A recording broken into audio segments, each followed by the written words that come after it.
Welcome back to our second video of oven fried chicken. So I'm going to go ahead and just show you what our pan looks like after we melt the butter.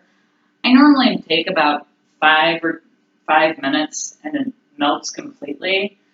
After I have melted the butter and make sure that I don't catch my oven on fire, I go ahead and rotate the pan around. That way the butter can coat the bottom of your pan. That way your chicken can oven fry.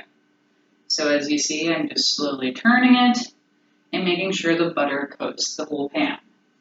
Now, the next thing I do is I take our chicken. Like I said, I don't use egg, and that's not a part of our recipe.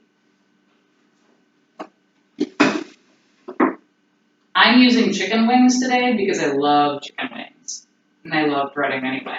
So I just take the piece of chicken, and in our mixture of flour and paprika and salt and pepper and baking powder, I just coat the pieces of fried chicken. I normally lay it down one way to where it's not completely touching the bottom of the pan. That way it can cook on the top, and then I can turn it, because if I turn the wing the other way around, it ends up just completely sticking to the bottom of the pan when I go in to turn it.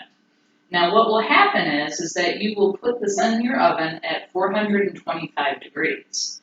And the oven, it will cook it for approximately 30 to 35 minutes. My oven is not the greatest oven in the world. So I normally check it around 20 or 25 just to make sure everything's going okay. I have to have one of those hanging thermostats in my oven. But on average, about 30 minutes. And then about 30 minutes or so, I go in and I turn my chicken over. That way it can be browned on both sides. Once that is done, I take the chicken out and I let it cool for about 10 minutes, because if you're hungry and you try to eat one of these right away, you will burn the inside of your mouth. Trust me. So this is pretty much it. It's pretty simple from this point forward. I will show you on our next video what the chicken looks like after I have pulled it out of the oven. I will have already turned the chicken at that point. So I look forward to ending our video. I will have a third one here shortly. Thank you.